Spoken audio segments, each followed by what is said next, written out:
it's hard to believe that tomorrow is already May. I feel like Christmas was just a few days ago, and here we are in May staring down summer pretty hard.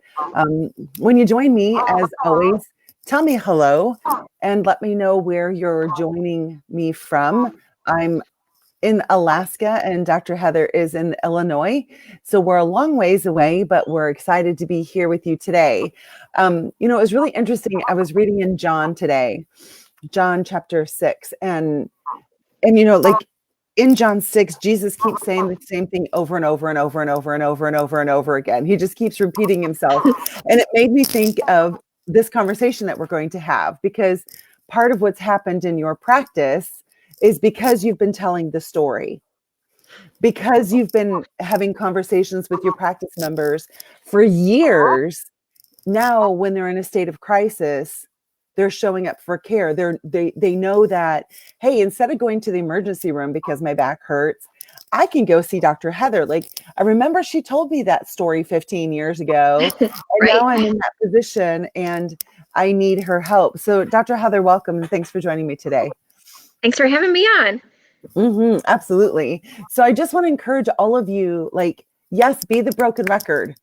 I mean, be the broken record with your family to tell them how much you love them. Be the broken record with your spouse. Be the broken record with your practice members. And remember that the first law of learning is repetition, right? So because the first law of learning is repetition, in our practices then, we have to do it that much more because the noise that they're getting out here is relentless.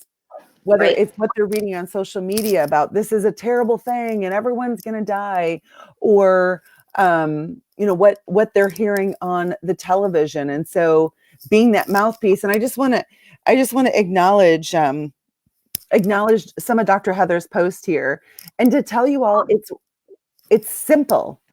Right. It's just being consistent. So Dr. Heather has a post that says, "Not gonna lie, the masks are hot and my hands are dry from the washing." So I love that, because that shows Dr. Heather's authenticity. And that shows, I'm not just putting this veil of, oh, I'm just so happy. It's like, no, this is impacting me too. All of this makes me even more grateful for my team and our awesome patients who have hung in there with us during this challenging time. So in just that statement, Dr. Heather's acknowledging her team, saying, "Thank you so much. I appreciate you." She's showing appreciation and gratitude for her practice members, and saying, "Hey, you're hanging in here and we appreciate that. We appreciate you and we're proud of you." Then you go on to say, "We really are getting through this together. So thank you for your patience as we continue to charge ahead. I truly love what I do and each and every one of you." What a perfect post. So let's talk about it. What's going on there in Illinois in your practice? It's been a journey for sure. And you're right. It hasn't been easy, but it hasn't been complicated either, I don't think. I think we've been saying, well, I feel like we've been prepped in chiropractic for this forever, right? I mean, this is what we do every day. You meet people in a crisis, right? And you help them through it. And we're just doing that on a larger scale, because right now it's everyone, everyone's feeling it. There's not anyone who's telling us that they're not being impacted. So I feel like really we've been set up for this, forever. We've done this for 20 years. So, and we have been telling the chiropractic story for 20 years. So, people know that. They know what they need to do. Did they have the first 2 weeks, when they shut everything down? I think everybody said, okay, we're going to, hunker down for 2 weeks. But then when it went to 6 weeks, then we saw people start to move around. And now in Illinois, our stay-at-home order has been extended to May 30th. The only real restriction they've lifted is you can get your dog groomed, which we've been laughing about because now our dogs can get a haircut in Illinois, but we can't. As humans, we can't get our hair cut. So my dad said this morning, we're going to start going to the dog groomers to get our hair cut. But that's hilarious. And it's been a regrouping, right? And figuring out what the rules are. And then, starting with how do I make sure my staff feels like, we're supporting them, and that's just been open dialogue. And then how do we make sure, I know you did a video the other day about using the word safe, but we're using the word safe. How do we make sure that our patients feel safe to come see us? Addressing their concerns and addressing them where they are. Because that's also what we've all done for 20 years, as chiropractors, we believe really highly in how our body works, but that's not where everybody starts at. Most of the people that we encounter on a daily basis don't start where we are. So meeting people where they are in all of this is the same way we've met them where they are before all of this. Does that make sense? Absolutely. And I love that perspective of, hey, this is no different than how it's always been for us. Like people, and I know they're gurus from the stage and their stories about, oh no, people always come to my practice first who just want to stay healthy.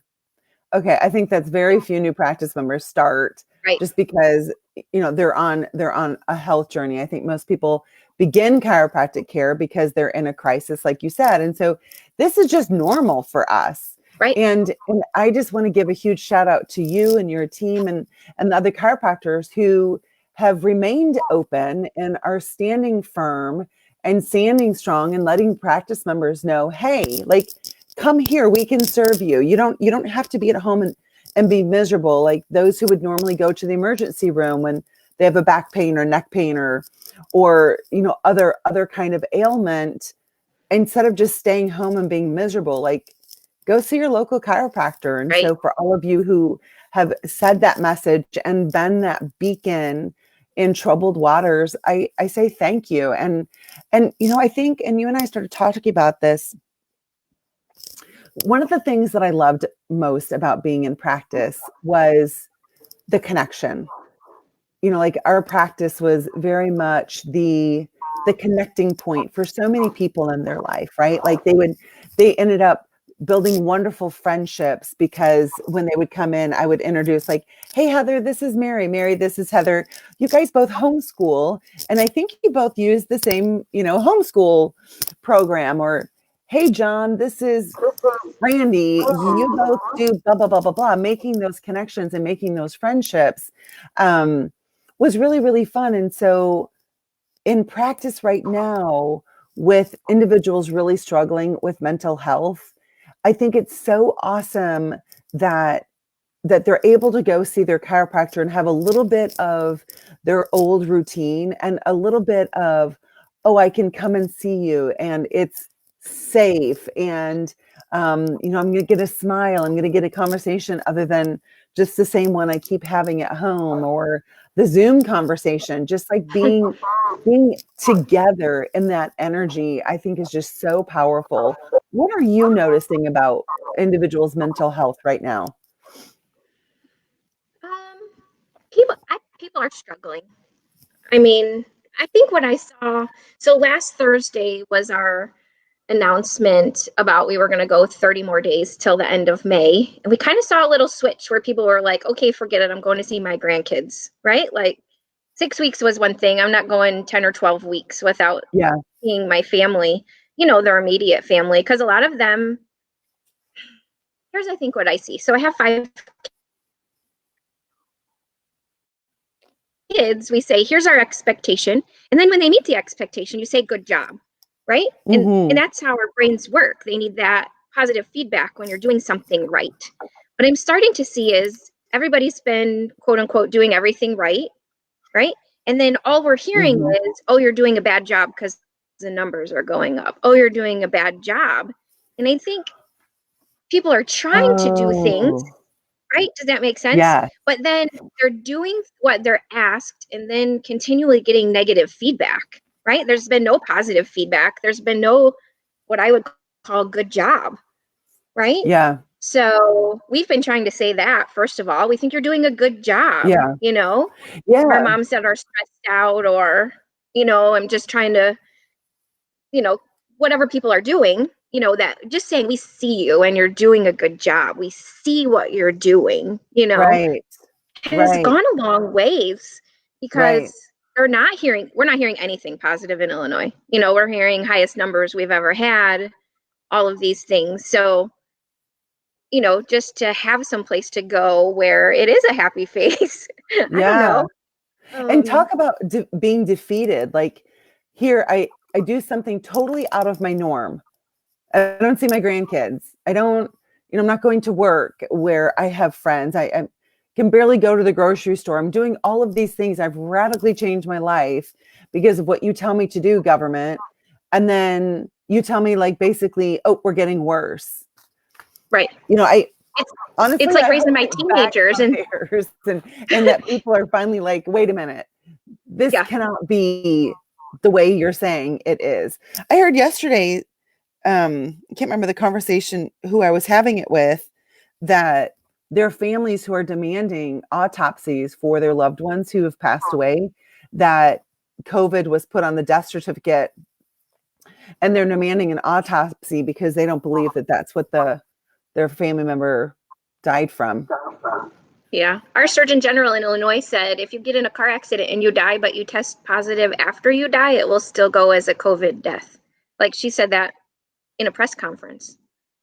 So how's that accurate? Like, Oh I know this no. isn't what the I ay, don't know. ay, ay.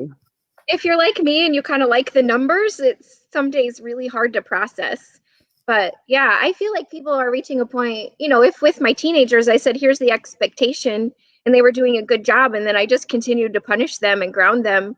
I think there's a point where they would look at me and say, why would I continue to do that? Right. And I Right, would have a rebellion at my house, right. you So know? let's talk about that, Heather. How do you juggle it all? You have a very busy practice. You have, it's not just you and your practice. You have a team. You have an associate.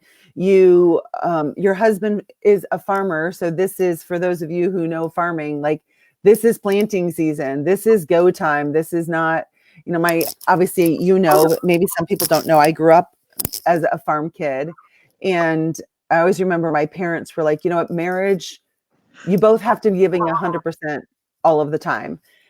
Now, if you're in a farming family during harvest and planting, dad can't do that. Like, he's in the field, like he's literally working 18 plus hours a day. And then of course there's a breakdown, right? And then Right. you gotta deal with the breakdown. And so he's working all the time. And so mom and the kids are carrying the load. So that's a situation that Dr. Heather's family is in right now, is that her husband's a farmer. So his whole mind has to be focused on that.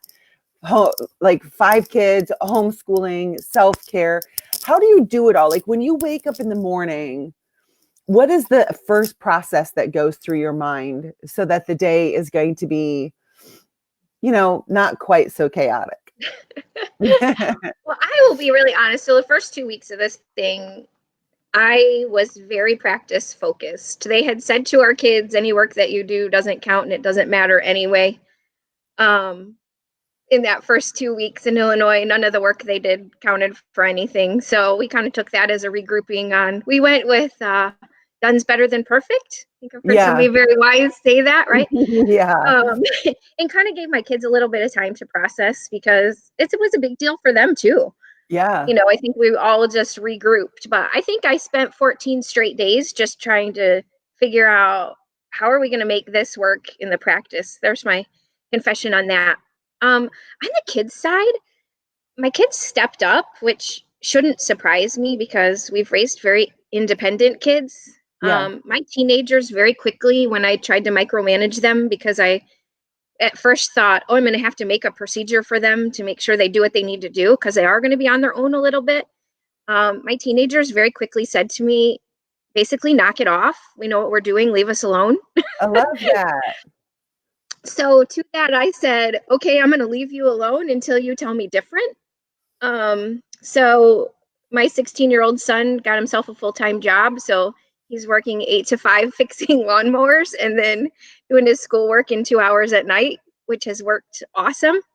My 14-year-old made her own procedure and has a sheet she goes through every day on what she's going to do. I love My that. my 9-year-old figured out he could do a week's worth of work on Monday morning. Um, so that bothered me the first time, and then I was like, okay, you've really got it all done. So who am I to tell you that's the wrong way to do it? Absolutely. So they kind of have all figured it out on I their love own, but that. that's prep too, right? Like they know. you know, they Yeah. were independent before this, so that didn't change, So I let's talk guess. about that for a minute. You and I are both on the same wavelength about raising independent children and, giving them a lot of privilege because they have a lot of responsibility, right? Like, I don't think you give Right. your kids privilege without responsibility. It just does not work, you know. So let's go back to the person who's watching this and is like, oh, well, that's easy for you because your kids are good. That's easy for you because your kids like to do homework. That's easy for you, which, just so all of you know, the hard work was done. It wasn't like they just popped out and they're like perfect children. There's been a lot of hard work that has gone into it. What would you say are like the top three musts in raising children who the 9-year-old figures out on his own? I can like hammer down on Monday and get all my work done for the week. I'm in. The Yeah. teenage boy who's like, I don't want to be home with my siblings. I want to do something fun, like have a job. The 14-year-old who creates her own procedure. When did that start, and what were the keys that you raised your kids to believe and that you expected them to do? Right. So, just a little background on our family. So, we have 5 kids. We have a 20-year-old, we have 2 16-year-olds, a 15-year-old, and a 9-year-old. Our youngest 4 are adopted, and we went from 2 kids to 5 kids in 11 months. Uh, God has a good plan, but it was a wild ride. And in that, I guess my brain works one way, which is you have to have a system. And the reason that I always have a system is because I feel like without a system, you can't have a relationship. I feel that way about the office too, that a system helps you be able to do the things you know you need to do. Yes. So I think big ones with us are, there are things that are a privilege. Having a phone is a privilege.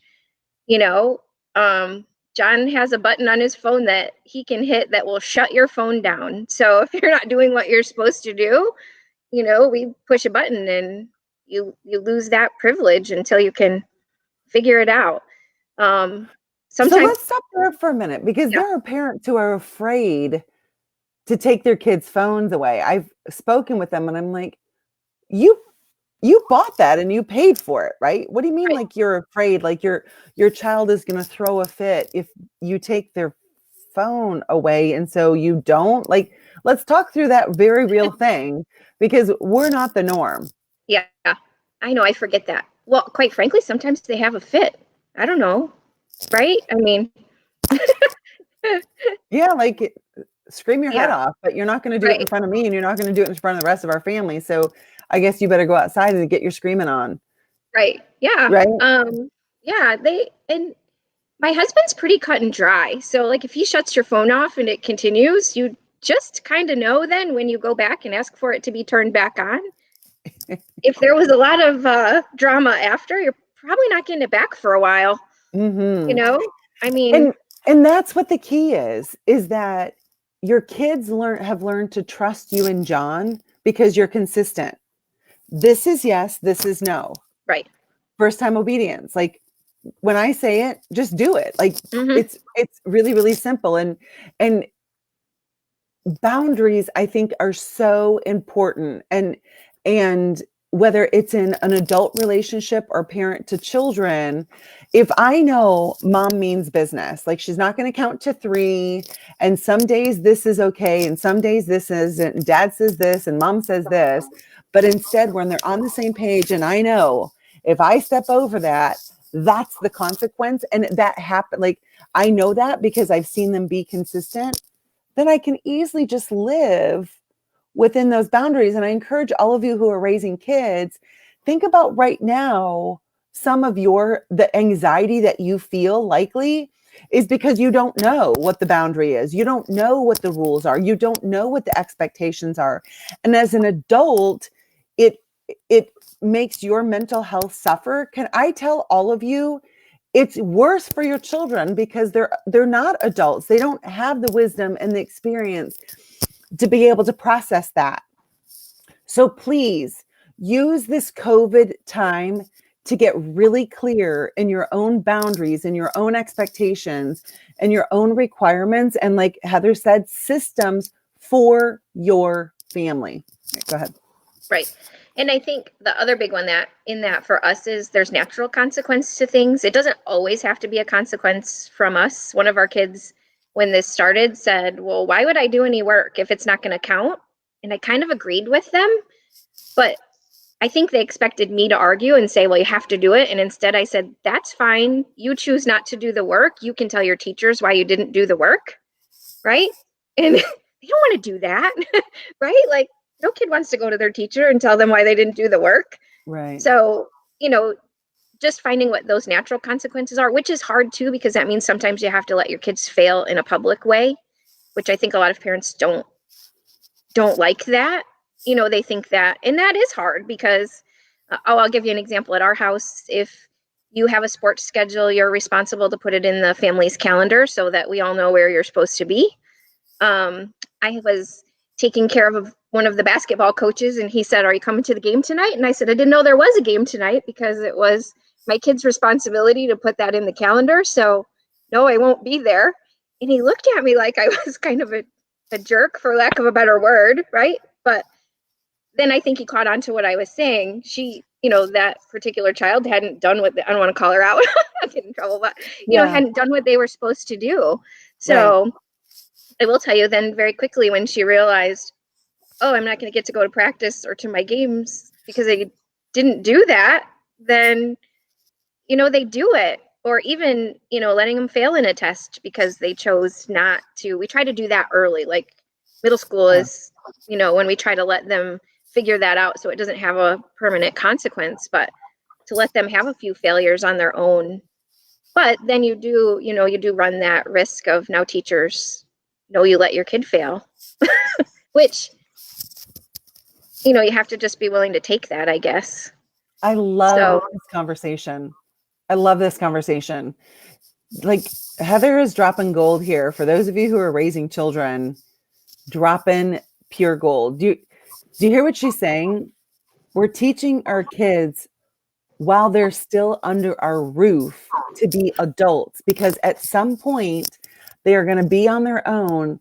And I think it's cruel as parents to not teach them to be adults when they're living under your roof and they can fail and they have you as a safety net then. So her daughter didn't put on the family calendar, like, this is a family rule. If you want to be somewhere and you want us all to be there with you, you all have the ability to put it on a calendar. And please don't think that your child is not capable of even using this. Get Google Calendar and they can add it right into your family's Google Calendar. So would it have been easier for Heather to say, oh my gosh, let's go everybody, let's go to the game because we want to make sure Mary gets to play the game? That would have been the easy thing to do. That would have been the easy thing to do.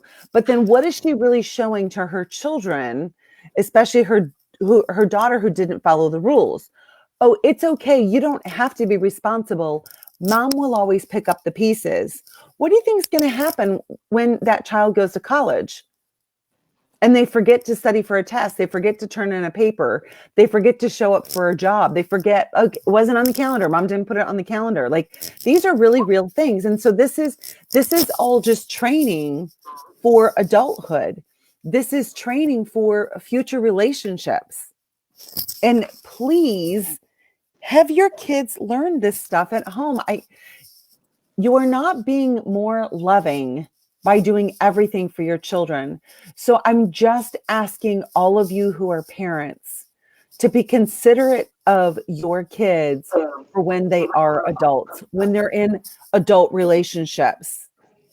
If you make it that you do everything for your kids, like the child-centered home, when they are in a relationship and they expect everyone around them to make their life great, what do you think that relationship is going to be like for them? They're going to be brokenhearted because you didn't teach them how to think of the preciousness of others in a relationship when they were in your home. All right, sorry, went on a little. That's all right. Thing there. It's funny you say that. John and I joke that one of our goals is to make sure that our kids' spouses when they grow up and get married, never call us and say, why is this person so messed up? Right? Like, Yes. like But it's true, right? it's true. Yeah, Yeah. definitely. You said 3. I think the third one, we pay our kids to do things. And I know the world thinks that's bad too, but we pay our kids to do chores. Um, if you do them, you get paid. And I know people have an issue with that. But on the other side of that is that means then you get to buy some things that maybe we would have bought you otherwise, right? Like, not that our kids don't have shoes, but if suddenly you have this $100 pair of shoes that you want or some electronic that you want,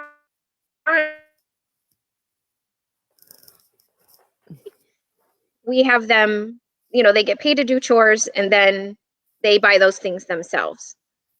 I think that's a So, great system, as long as it's not, I pay you to do chores and then I pay for everything. Right? Like right. there's a responsibility of just being a member of this family. But the fact that, hey, you can do, and can they do extra chores to earn extra money? Yeah, it's evolved over the years. We've taken a little break from it, and it's funny today, my younger kids, we call it zones. So the way we've always done it before is basically you're assigned an area of the house that you pick up and you vacuum and clean, like that's your area, and then we rotate them. We've done it lots of different ways, but they just said to me today, because my younger kids found some things they want to buy. So they said, can we start zones again? Because we found this thing that we want to buy. So I put our 15-year-old in charge of figuring out how they want the system to look this time. Because honestly, if they're bought in, they're far more likely to do it than if it's just us being a dictatorship. We've tried that. Doesn't work very well Yeah. usually. So she and the 9-year-old are going to figure out today how they want that to look I love that. here for a little bit. And then when you figure out that it's not working, because quite frankly, sometimes they get bored or we get bored, then either it takes a break or we switch it up and do things different. Mhm. So it's just being flexible and realizing what's working and what's not. So Yeah. that one though has been the best, that everybody just has their own area and then they know, and then they just get paid a certain amount at the end of the week if they've done what they're supposed to do. So And do you guys no questions withhold if asked. they So, didn't do it? oh yeah. Oh yeah. So it's like a job. So you have to write down what you did. And then we used to give everybody cash, but we found out then everybody just left their cash around and then they would fight over it. So now everybody basically has a savings book that John writes down how much money they made, and then when they want money, they just tell him, and it works kind of like he's the bank. I love that. And I love that the little kids are like, hey, I want something. And they already know, okay, when I want something, I don't ask mom and dad for the money. I ask them, how can I work? Because then they're going to take better care of it. If you have, for those of you who are watching, if you have kids who don't take good care of their things, it's probably because you bought them. But I Mm-hmm. promise you, if they bought them, they're going to take way better care of them. So, how many of you who are watching right now are like, man, I want to send my kids to Dr. Heather and John's house for a little like month-long tune-up? Anyone? Yeah, Yeah, absolutely. maybe, but we're full, just so you know. No vacancy. No more kids are coming to the Freedlund house. We're full. Dad and I have an agreement. Yeah. That's so fun. Did you say I have an agreement? Did John cut you off? Like, no more. Uh, no. We had Well, enough. yeah. God and I have an agreement that we're done. Oh. And we're good right now. We're full. 4 teenagers and a 9-year-old who thinks he's a teenager is plenty. Oh We're my full. Oh my goodness. So, as we wrap this up, what final words do you have of encouragement for the person who's watching? And let's speak specifically to the mom who's like, I hear what you're saying.